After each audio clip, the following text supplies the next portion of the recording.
the previous episode, we took the RERC train to Versailles and visited the interior of Château de Versailles, one of the most luxurious royal palaces ever built. Our tour of the Palace of Versailles continues as we explore beyond the main palace structure. Alright, so I just came out of the actual palace building. Yeah, what's inside is absolutely impressive. And I'm gonna talk about it more when we go to the garden. Actually, I realized that the garden itself is free to visit, so you don't need a ticket to visit the garden. So for those of you who do not have the time for the palace itself, but still want to see the grandeur of this place, the garden is still nonetheless a very good place for a visit, and it's free of charge, and you don't have to join any queues. Alright, let's go.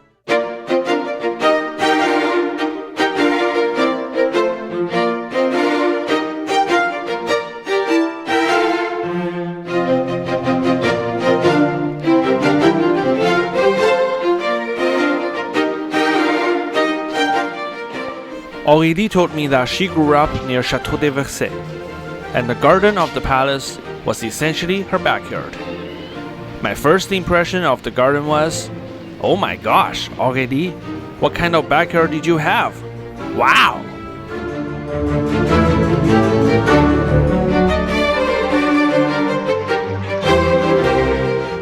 The size of the garden is immense. Do you remember Monaco? The city-state we visited in one of the previous episodes? The Garden of Versailles alone is around 4 times the size of Monaco.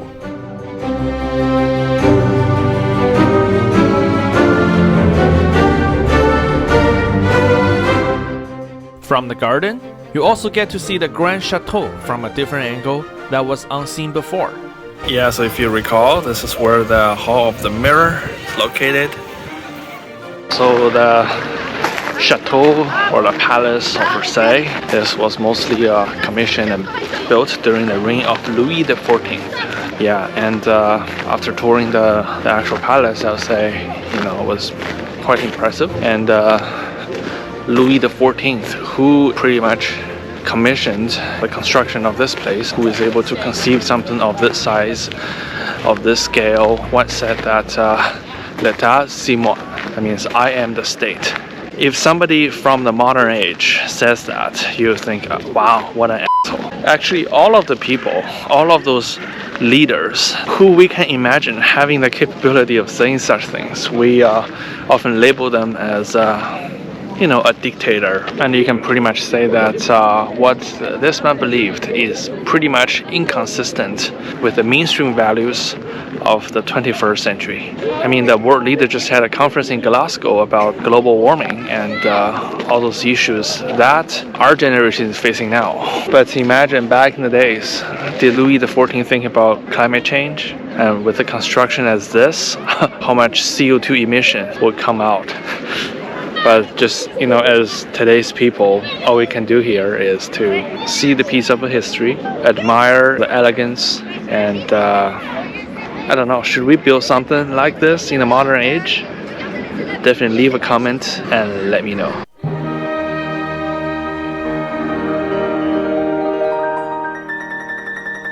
Whether something like the Palace of Versailles can or should still be built or not, that is the question.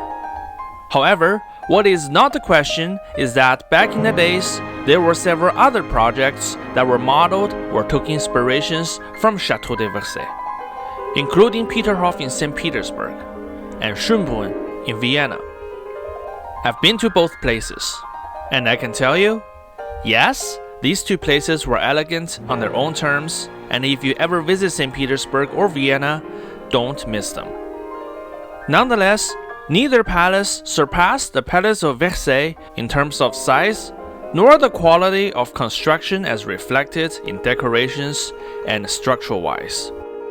One of the features that none of the grand palaces built in other European countries had was the Grand Canal. This cross-shaped giant man-made pond was inspired by the Grand Canal in Venice. There was even a section called Petite Venise right next to this water body, simply to entertain Louis XIV back in the days. Of course, like the one in Venice, Once upon a time, those who were invited to the Versailles would see gondolas and giant ships in the Grand Canal of Versailles. Your noble ancestors missed that chance? No problem. You can actually rent a boat yourself and be the boater your ancestors wished they saw back then. Beside the canal, you notice a large fountain. This is the fountain of Apollo, the Roman god of sun. If you have watched the previous episode when we toured the interior of the main palace, you know that Louis XIV was known as the Sun King, or Roi du Soleil in French. There are many references to this title embedded into the design of the Palace of Versailles as a whole. The Garden of Versailles is huge. I didn't have enough time to see its entirety, especially when the tour of the main palace already crossed off half of the day. So I decided to check out this place on one corner of the garden's massive canal. So I'm right now at the Trianon. So this is the estate of Louis XVI and his wife, Marie Antoinette. So Louis XVI was the last king before the French Revolution. And of course at the time, the French society was extremely unequal, and with people like the king, the aristocrats, living in extreme luxury, whereas the peasants and the ordinary citizens were poor and without power. So instead of facing, the social challenges, the king and Marie Antoinette decided that they're going to build this little retreat for themselves, so they can just live in there and escape the reality. And they even they build everything around them to give them this false illusion that, hey, everything in France is peaceful. But as a result, we know that the revolutionaries, they did a prison break at the Bastille, and then eventually arrested King Louis XVI, and killed him. And of course, if you have the museum pass, this estate is also covered as well. So let's go and find out what's in there. If the Estate of Trianon stands alone as a palace in some other countries, it might look impressive. The problem is, it's part of the Palace of Versailles, and everything you see was just meant to be a cottage for retreat purposes. The Grand Trianon is the largest structure in the whole complex. Believe it or not, this was originally built for Louis XIV to pursue an affair with another woman. Because Grand Trianon was so well built, it continued to be used by future French leaders like Napoleon and Charles de Gaulle.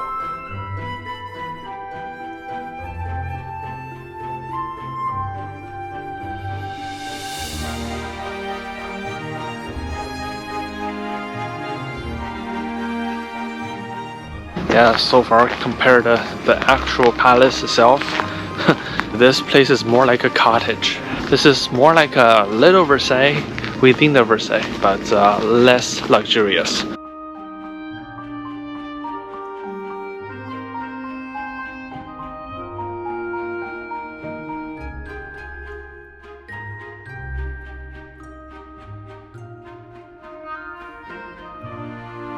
Welcome to Queen Marie Antoinette's vision of rural France.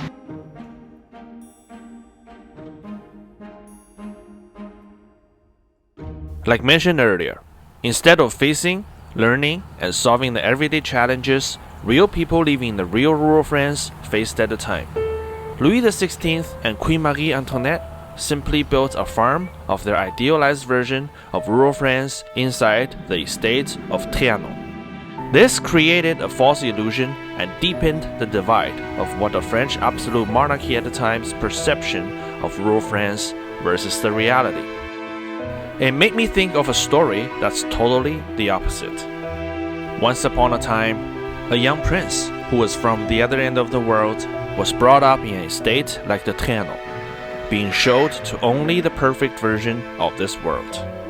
And everything was set up by his father the king. One day this prince escaped the estate and was exposed to the real world, where he saw poverty, death, and sufferings. he made the decision to stay in the real world and try to seek the ultimate truth. He eventually became the enlightened one known as the Buddha. Now let's take a look at what happened to King Louis XVI and Marie Antoinette. They were beheaded by a guillotine, a device Louis XVI himself helped to invent for persecuting others. This must be karma, huh?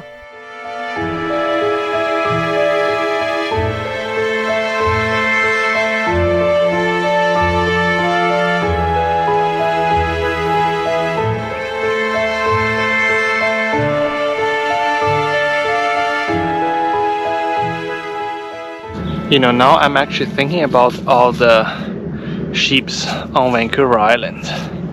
Yes, I'm talking about Pikachu and the family. Okay folks, to tell you a sad truth is that I actually got lost in Queen's Farm. Just surrounded by animals, but I can't find my way to the actual attractions. I mean, this is technically one of the attractions, but it's not the particular ones I want to see. Yeah folks, I have to say that this estate is probably one of the most confusing estates I've ever visited. No wonder Queen Marie Antoinette was hallucinating. She would think, this whole place is probably just the world. I mean, if you end up wasting your whole day by just getting lost here, of course, you're never gonna get out of this place.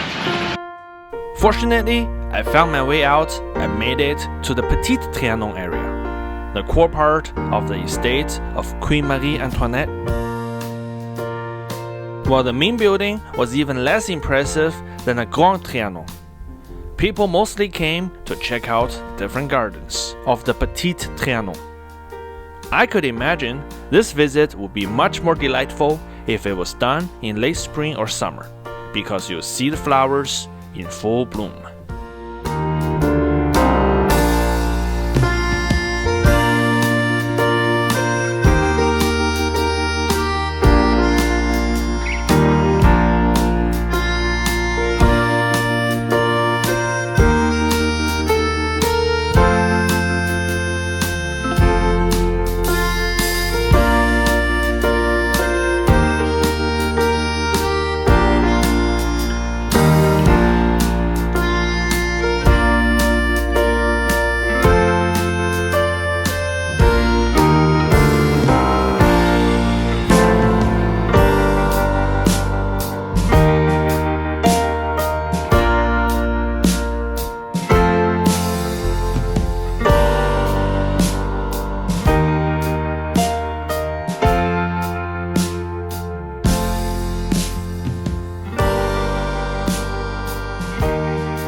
So I just finished visiting the estate of Trianon.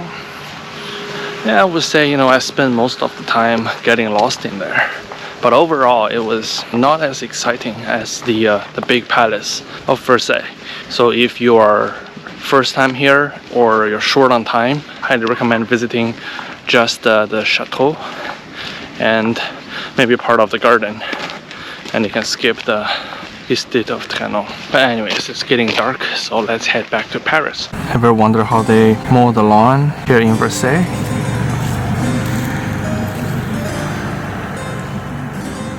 Now think about the question I asked earlier in this episode again. Should we build something like the Palace of Versailles in the modern age? Again, I do not intend to answer this question myself. Here's something for you to consider. The wealth that contributed to the construction of this palace was acquired through years of wars and the death of hundreds of thousands of people. Yet the same regime which Louis XIV was the king of collapsed in less than 80 years after his death. Again, leave a comment below and let me know what you think. In conclusion, the Palace of Versailles is a must-see in Paris. Let me help you with how to get there from Paris city center again. Take the RERC train to Versailles Château Rive Gauche train station. Remember this because you need to return to Paris the same way you came, except in the opposite direction.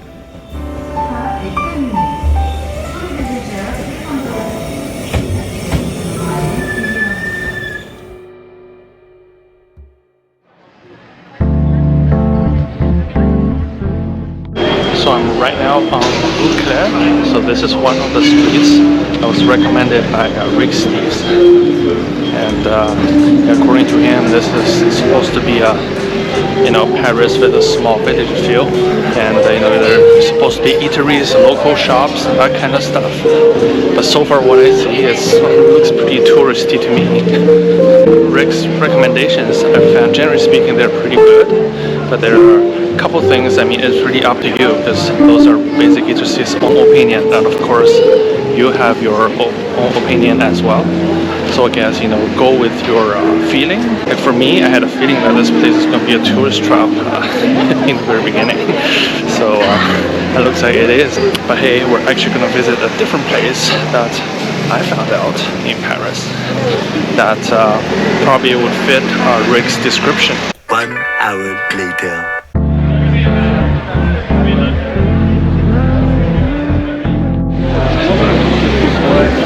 Alright folks, welcome to Rue Mouffetard. It's not really far from where I'm staying. But this street, wow, definitely one of the liveliest streets I've ever been in Paris. And I think part of the reason is because this street is very close to La Sorbonne, so it's a huge university district, so that's why there are lots of people at night, mostly young people, so presumably many of them are university students.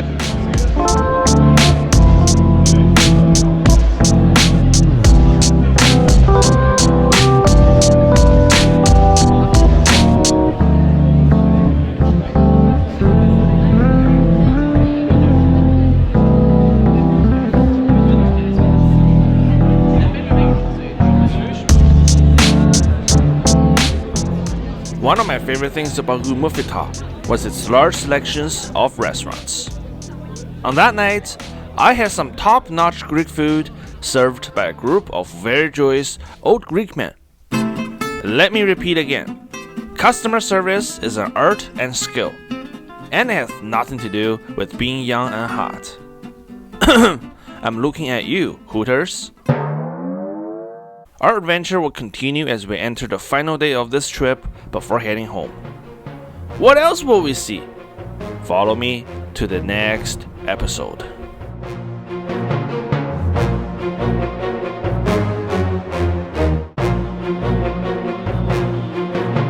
And as you can see, still there are tourists that stand in the middle of the road causing